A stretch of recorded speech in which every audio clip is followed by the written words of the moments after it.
निर्माण कमेटी में लगभग 6 सदस्य होते हैं और उसके बाद गांव की एक ओपन सभा की जाती है। उस सभा में लोगों को बुलाया जाता है और उनमें उन सदस्यों से जो प्रधान के साथ मेंबर बनते हैं, मेंबर का जो चुनाव होता है, उन ग्राम पंचायत सदस्यों के साथ ये निर्णय लिया जाता है कि भाई पहले किस मोहल्ले में खरंजा लगाया जाए। आज तक तुम्हारे गांव में खुली सभा हुई? किसी गांव में खुली सभा हुई? नहीं हुई ना, तो करता ही नहीं है। वही न्याय जो कमेटी है उसका काम यह है कि गांव में अगर कोई परेशानी होती है तो गांव में न्याय कमेटी बैठ करके, भाई साहब प्रधान जी, हमने तो माफी, आपका एग्जाम्पल बतौर बात कर रहे हैं, हमको किसी के ऊपर दोषारोपण नहीं कर रहे। अभी जो न्याय कमेटी है वो गांव में न्याय करेगी, जो शिक्षा कमेटी है वो गांव के सरकारी स्कूल की व्यवस्थाओं को देखेगी कि सरकारी मास्टर प्रतिदिन आ रहे हैं, मिड डे मील का खाना बन रहा है, शिक्षा का स्तर क्या है। और जो प्रशासनिक कमेटी है, आप लोगों ने अब से 20-40 वर्ष पहले देखा होगा किसी दरोगा की हिम्मत नहीं बिना प्रधान के गांव में बढ़ जाए। तो प्रशासनिक कमेटी का यह ताकत है कि थाने की, पुलिस की कोई ताकत नहीं कि बिना उस प्रशासनिक कमेटी की अनुमति के किसी आदमी को गांव से थाने ले जाए। बात आई समझ में? तो इतना मजबूत हमारा कानून है, लेकिन हम सब लोग अपने ढुलमुल रवैया के कारण एक दूसरे के साथ खड़े होने में असमर्थ हैं। बात आई समझ में? अब हम लोग आगे बढ़ेंगे। बात आती है साथियों, ईमानदारी से बताना, जितने भी हम सब लोग यहां बैठे हैं, हम आजाद भारत के 78 वर्ष बीत चुके हैं।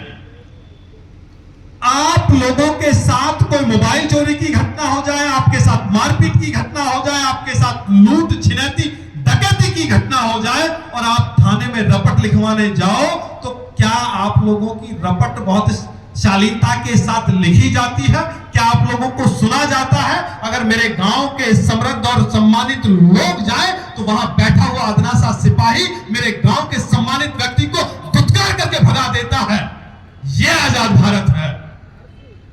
जबकि भगत सिंह ने यह कहा था कि जो सरकारी मुलाजिम होंगे वो भारत के लोगों की सेवा करेंगे। उस सेवा को लाने का काम ये संगठन कर रहा है। अभी दीपक जी ने कहा कि अगर हम एसडीएम के दफ्तर में जाएं, डीएम के दफ्तर में जाएं, तो वहां जो अर्दली खड़ा है उससे इजाजत मांगते हैं। वो डीएम किसके लिए है? वो कलेक्टर किसके लिए है? हमारे लिए और आपके लिए, हम सब लोगों की सेवा के लिए।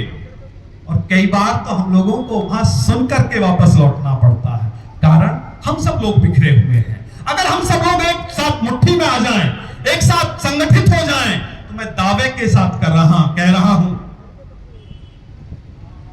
कि क्षेत्र में एक भी समस्या नहीं होगी, तमाम समस्याओं का समाधान होगा। लेकिन हम तो अगड़े के चक्कर में, पिछड़े के चक्कर में, गोरे के में, काले के में, जात के में, धर्म के में, इन बातों में फंसे हुए हैं। वो मेरे मामा का है, वो मेरी फूफी का है, मैं तो अपने को दूंगा, मैं फलानी पार्टी का आदमी हूं।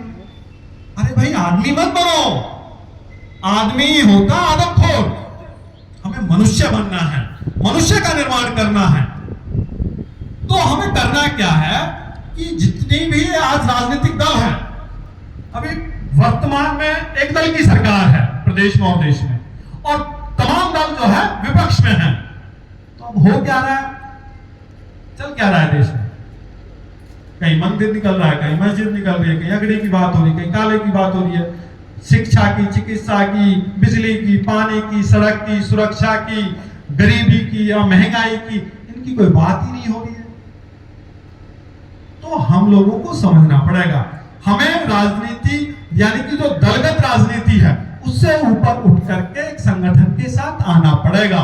मैं दावे के साथ कहता हूं कि अगर 10 लोग ईमानदार आ जाएं, 50 लोग ईमानदार आ जाएं, 100 लोग ईमानदार आए। अब से 10 वर्ष पहले अन्ना हजारे जी ने मुझसे एक बात कही थी कि प्रवीण, जिस दिन 1000 लोग तुम्हारे भाव के हो गए, उस दिन तुम मुख्यमंत्री को जो कहोगे वो प्रदेश में होगा। लेकिन समस्या क्या है? समस्या यही है, हम सब लोग बिखरे हुए लोग हैं।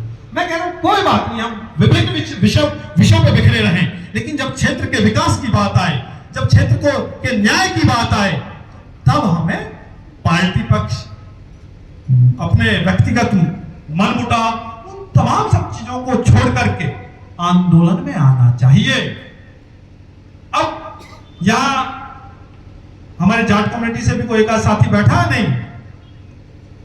अब ये पश्चिमी उत्तर प्रदेश में जातिगत बात करूं तो पश्चिमी उत्तर प्रदेश में अगर सबसे ज्यादा संख्या है तो वो गुर्जरों की है, लेकिन उनकी सक्रियता, जो हमारे जाट भाई हैं, उनकी सक्रियता ने प्रदेश के तमाम टीवी चैनल, देश के तमाम टीवी चैनल और तमाम राजनीतिक पार्टी इस पश्चिमी उत्तर प्रदेश को जाटलैंड कहना शुरू कर दिए हैं।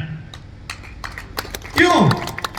वो लड़ते हैं, वो अपने के साथ खड़ा होना जानते हैं, वो अपने अधिकारों के लिए पिटना जानते हैं, उनके पास अपने खाप पंचायतें हैं, उनके पास अपने किसान संगठन है, उनके पास अपना राजनीतिक दल है।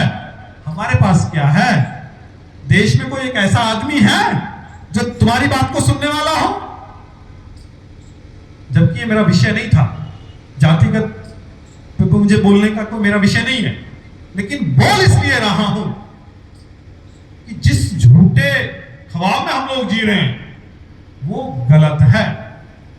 अगर हम लोग ईमानदारी के साथ और निस्वार्थ भावना के साथ राष्ट्र के कल्याण के लिए आ जाएं, तो राष्ट्र के कल्याण के साथ साथ मनुष्य का स्वयं का भी कल्याण निश्चित है। भगत सिंह, राजगुरु, सुखदेव को कोई किसी ने उकसाया नहीं था। उनके अंदर एक पागलपन था कि भाई देश को आजाद कराना, और 23 वर्ष की उम्र में जो है हंसते हंसते फांसी को चढ़ गए। लेकिन आज पूरा देश ही विश्व भगत सिंह जी को जानता है, चंद्रशेखर आजाद को जानता है। और हमारे आपके जो बड़े बूढ़े हैं, बाबा का नाम होगा, दादा का, परदादा का नाम याद होगा, लेकिन उनसे आगे किसका नाम याद है?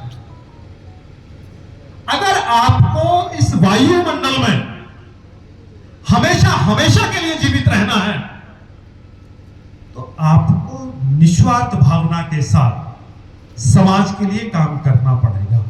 समाज के लोग आपको पागल भी कहेंगे, आपका मजाक भी उड़ाएंगे, आपका उपहास भी करेंगे, आपका विरोध भी करेंगे, लेकिन एक दिन ऐसा आएगा वही लोग आपके पीछे खड़े होकर आपका समर्थन भी करेंगे।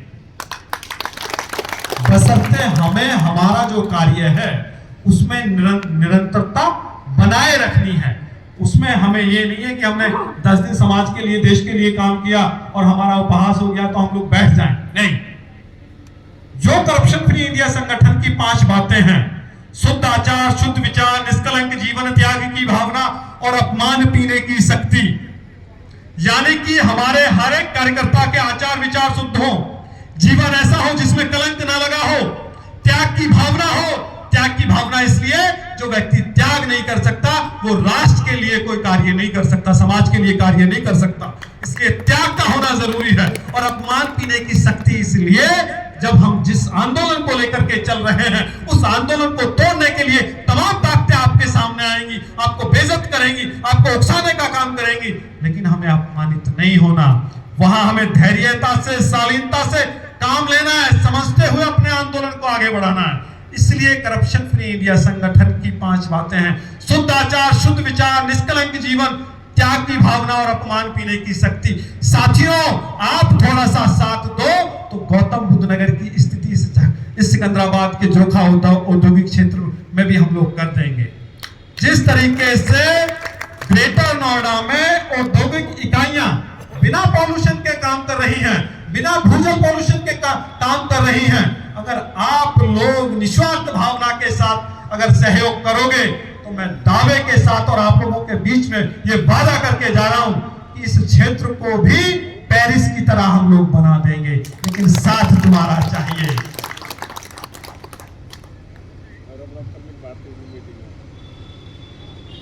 बात आती है डरने और डराने की। अभी दीपक जी कह रहे थे मरने और मारने की।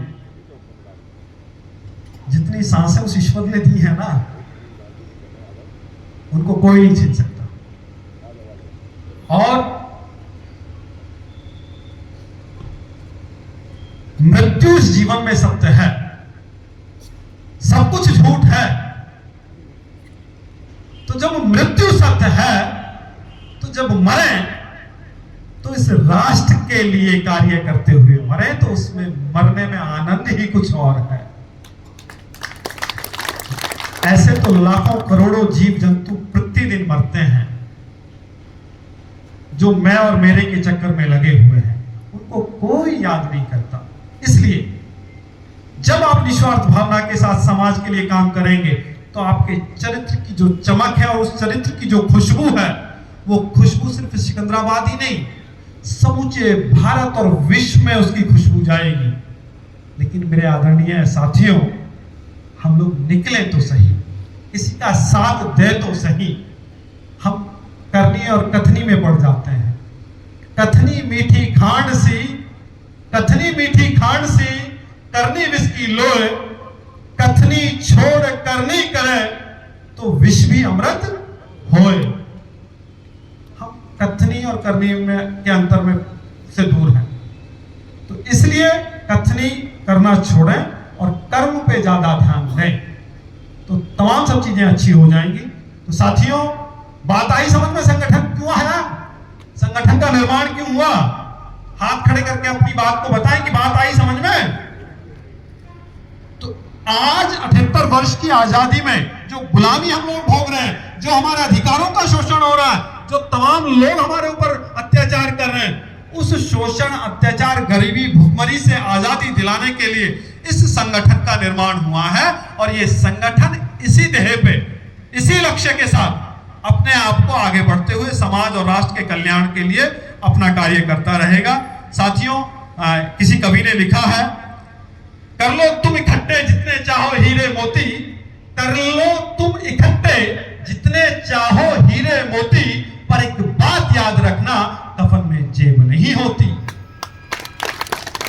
अब मैं लोगों को कहना चाहता हूं, जो लोग गांव के विकास में रोड़ा बन के पैसे को कमाते हैं, या राष्ट्र के विकास के निर्माण में दलाली, रिश्वतखोरी करके, या वो अधिकारी जिसको 50,000 रुपए या लाख रुपए वेतन मिलता है, और वो जो मेरे क्षेत्र के किसान से कहता है कि खतौनी के नाम पे 50 रुपए दे दे, तब उसकी मानवता मर जाती है।